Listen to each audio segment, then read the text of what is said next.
All right, man, we're live. Hey, Awesome. folks. Jeff Salzman here. Welcome to the Daily Evolver. I'm here with Ankur Delight, my delightful partner of 10,000 Heroes podcast. And how you doing, Ankur?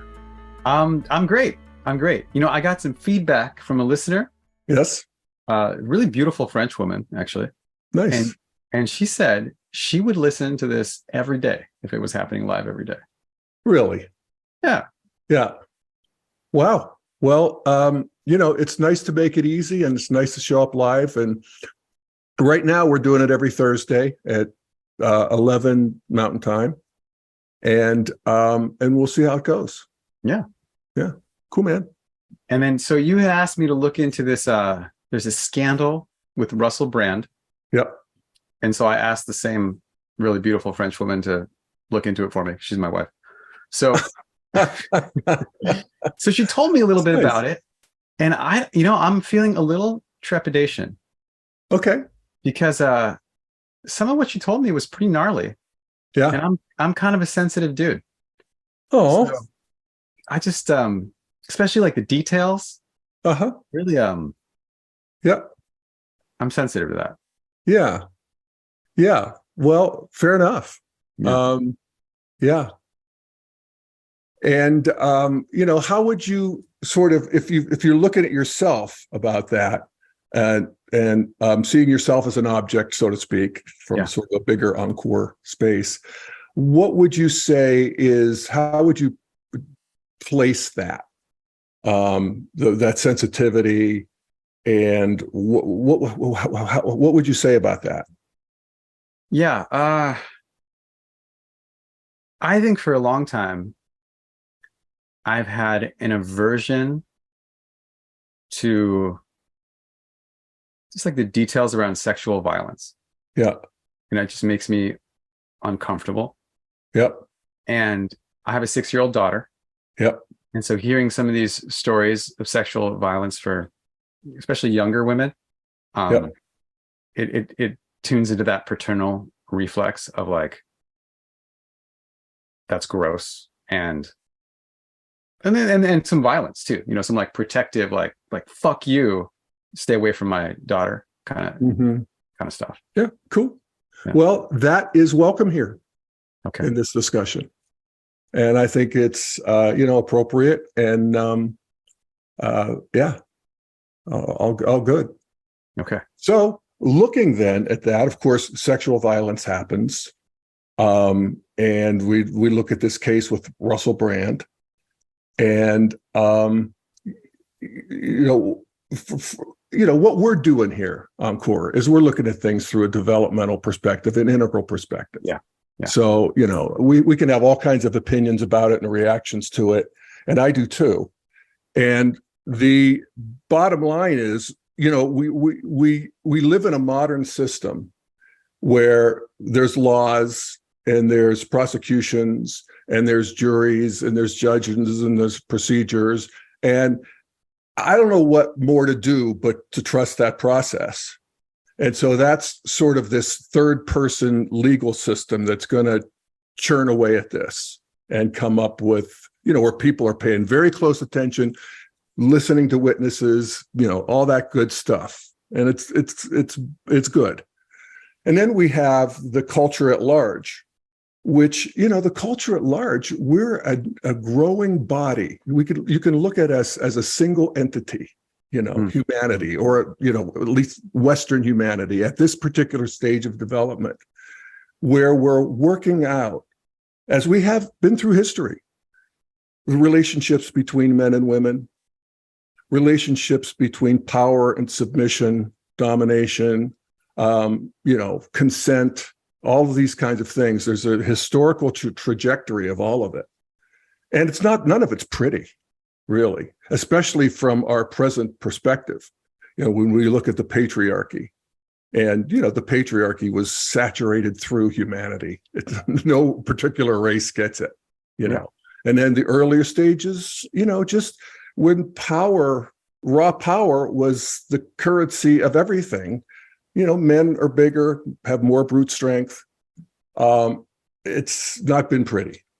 And yet, of course, through the whole time, women are participating, not just as subjects or objects, well, not just as objects, we would say as subjects. Mm-hmm. So there, you'll see the patriarchy in these traditional societies is very much defended by the women there, in the majority. Oh, yeah. I think where I grew up, I grew up in traditional kind of redneck kind of territory, lots of aunts and uncles. None of them, the women especially, were for women's lib. Yeah. Yeah, totally. It's funny how that, that works. And we go to, I have friends who are my age, so they're in their 50s, 60s, and they're around just in that Mad Men kind of era, where it's this early modernity in terms of systems and economies and all of that stuff, but still this traditional kind of powerful men, and submissive women. And we've been working through that. And here we are now in the green postmodern era, where the sensitivities to violence in general. I mean, what an amazing thing that humanity, after the history that we've had, comes to the place where we're actually, say, violently allergic to violence. Mm-hmm. You know what I mean? It's like you want to punch out violence. Yeah. You were talking about that, a little bit. Yeah. But again, what amazing progress for humanity that we're doing that, and so we get to the place where, of course, we want complete equality for women in any kind of legal and institutional way. In relationships, we want equal, carrying the load and all that good kind of stuff. And that can have a certain flatness to it, because there's, first of all, it's good in so many ways, but there's still, these earlier stages are still online, and there's something about domination and submission that's pretty sexy in a safe container. Mm-hmm. Yeah. And that's one of the things that people, who are, sexual adventurers or whatever, work with, Yeah, they're looking for these environments for, like, all right, we can play these games in a way that, like, everybody's having fun. Yes. And everybody's consenting, and it's fun, it's really good. And in relationship too, ideally, I don't know if this is ideal, but it certainly can happen, that domination and submission can just be traded off, but it's juicier when it's there than trying to have everybody be, equal in some sort of homogenized way. Oh, yeah. Yeah. I mean, a great example with this is just like playing with my 6-year-old, where there's always, like, someone's always winning and someone's always losing. Yeah. And you're trading, but it's like the point is to be chased and then to scream when you're caught, and then to chase the other person and scream. The point is not to just stand next to each other and no one's getting chased. Like, that's Thank not you. That's fun. a very good example. I love that. I mean, you always take me there to this, one of the markers of life well lived, if you will, and I'd say an integral life, is where you're having a lot of fun. Yeah. And you're having a lot of play. And these are energies that we, are blessed with. Yeah. So in terms of, to get us back to the sexual violence and Russel Brand, there's, it's a good exercise in working with another, I think, marker of integral consciousness. And that is the realization that you don't know. I mean, in terms of what happened, the legal, you can make all kinds of surmises. And one of the things about not needing to know, but actually holding a number of explanations and perspectives on things, is that you really can explore it without getting so clenched around this awful guy. Clearly, he was a sex addict. He said he had thousands of. How does one have thousands of sexual partners, Ankur? Well, I mean, I think it only works if it's a real priority. Like if you're like, I have friends who are organic farmers, and they're spending a lot of time farming. So I don't know that would work for them, like. But if your other things you're doing are not as time consuming, then sure. Yeah. So anyway, there's also the political thing. Russel Brand is sort of a firebrand character. Do you ever watch him? No, I didn't know who he was until you sent that text. Oh, I mean, really? I think I'd heard those words, Russell Brand, but I didn't know. Yeah. He went from being a comedian and kind of actor to being a political commentator. And there's he's very countercultural, populist. The whole world's shit. The whole world's a lie. They're doing it to us. And my sympathy runs out with him because he was very much on the train of like Obama's gay, that kind of stuff, where it's like, well, then fuck you. You play with that kind of fire, you're going to get burned too. And also there's just, and this actually gives us, again, we want as much insight as we can get from this, and the culture does too. That's why that's what we're here to mine. That's what we're here to do. Insight. Yeah. And so one of the things that you could see with Russel Brand is that he has this sort of manic quality, and he does on his YouTube. So it's like, I can't watch him for more than, maybe 60 seconds. And also because he's just free associating bullshit as far as I can tell. But, but you could see where that would be very hard, that kind of onslaught, if that's turned on you one-on-one, and you're a young woman, and that kind of energy is coming at you in a assertive, even a sexual way, man, you can see where you get 1,000, I guess, because it would be, a lot of, people would just, that would be hard to resist. And that gets into. Are you saying, I'm not following. Are you saying hard to resist in a charismatic kind of way, or hard to resist in like I'm pinned down and I can't get up kind of way? No, hard to resist in the charismatic way.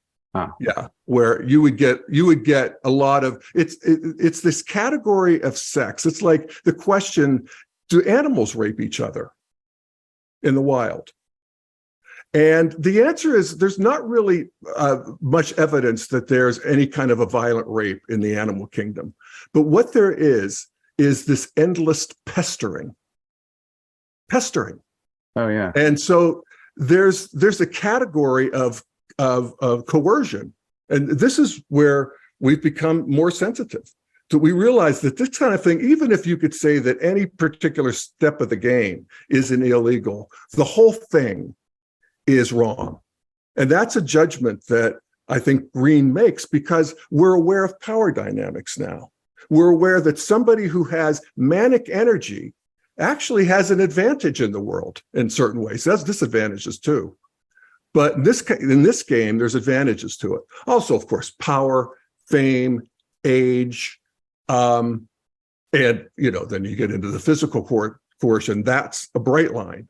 But there's this other category too that we're becoming ever more sensitive to.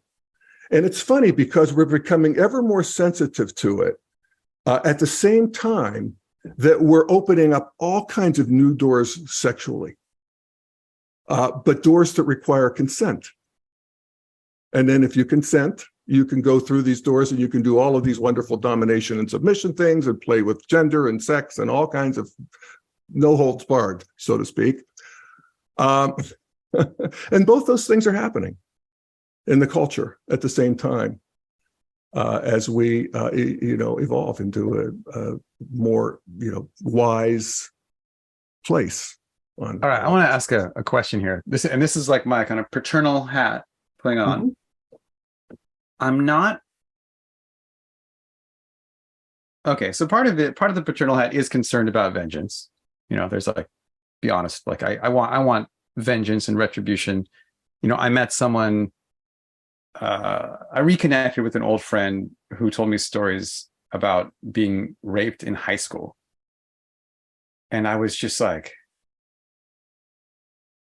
in my high school, and I mean, obviously theoretically, I know these things happen, but it was just like, I couldn't grasp. There's many aspects of it that I couldn't grasp, and I was livid. But in one of the things she said, she's like, but why did I not resist more? She's like, why did I not resist more? She, and clearly she wanted to, but she couldn't, or she didn't, and I don't think she was blaming herself or anything, but as a father, I'm like, all right, whatever happens legally to the person later, fine, there's that. But I prefer that my daughter, when she gets into that situation, she's not somehow paralyzed in front of that manic energy or that fame or that power, because you don't have to be. It's not like someone's, again, I don't want this to be construed as blaming the victim, but like there's a difference with like someone holding a knife to you and you not resisting, or someone coming at you with these more like intangible power dynamics of fame and power and the manic thing you're talking about, where I feel like there's something I could do to help raise my daughter so that she could respond to that and kick the dude in the balls and be like, fuck you. Whereas the knife thing, it would take a lot more training, perhaps, for her to, do some Jason Bourne type shit on him. So Absolutely. Do we know what that thing is? Yeah. It's and I hope I don't sound glib here, but it's actually masculine energy, and we both, men and women, have it. But and the evolution of humanity is such that each individual wants more and more access to both. Yes. And that's Amen. One of the markers of what's going on. So you want your daughter to have access to that kind of energy when called for in the dark alley, or whenever she might get into trouble. And my generation's women were not taught anything like that. That's new. And that women would do martial arts or whatever, just have that kind of energy available. A lot of it's energetic. And then, pepper spray or whatever, that kind of stuff, just have a little handy, I mean, that's the weapons, pepper spray, that's the dark alley stuff. But I just mean in like, you're hanging out with somebody in the hotel room and they're doing this pestering thing. They're coming on to you in a way that feels like an onslaught, but could be stopped with the right amount of something. Yeah. The right amount of stop. Fuck you. Even, maybe a physical, where they get the message. And the other thing that's happening, and I think this will be to the good for your daughter, is men are, because of this Russel Brand thing, or because of, all of it in the news, are more sensitive to this, and I think your daughter's male counterparts will be far more sensitive and educated on this than we were, and certainly our ancestors. Yeah. So that's good too. Is there a possibility, like, to use this developmental lens, that there's kind of a hangover here, that in the more traditional world, in a lot of the traditional cultures, the women were like, hey, you're very feminine, you're not very masculine, maybe you're subjected or submissive or something. And this is like, there's a healing here in bringing some more red online for the women. Yes. And like what we're asking for is, the green is like, hey, men become more sensitive. But I do not trust that. I'm not going to put my daughter's life in the hands of like whether the man should have. You don't know what what color the underbelly is, dude. I'm not. That's gambling as far as I'm concerned. But if she can get in touch with the red energy of like, this is a line, nobody fucking crosses it. Yeah, that's that's right. I feel more confident with that. That's right. And I think in general, that's one of the things that our children and grandchildren will have far more access to that in a way that's intelligent, appropriate, And then on the plus side, fun. So when you walk through the door of consent with your partner, what a good time you can have. Yeah. With all of those energies. So yeah. Welcome to, the beat goes on. So did we get that all figured out? I think so. I guess maybe there's one more question is, and this is where I thought you might have gone with this, with the whole like Me Too and those style movements. There's this, and you referenced this earlier today. There's like the legal power, the state power, but there's also the power of the judgment of the culture as a whole. Yeah. That can then make or break people's lives or careers. Yeah. Without being really directly correlated to rationality or the truth. It's like horrible people's careers can be maintained, and like innocent people's careers can be broken. There's that whole thing. I don't know if there was anything about that you wanted to get into, or there's a lesson about that here.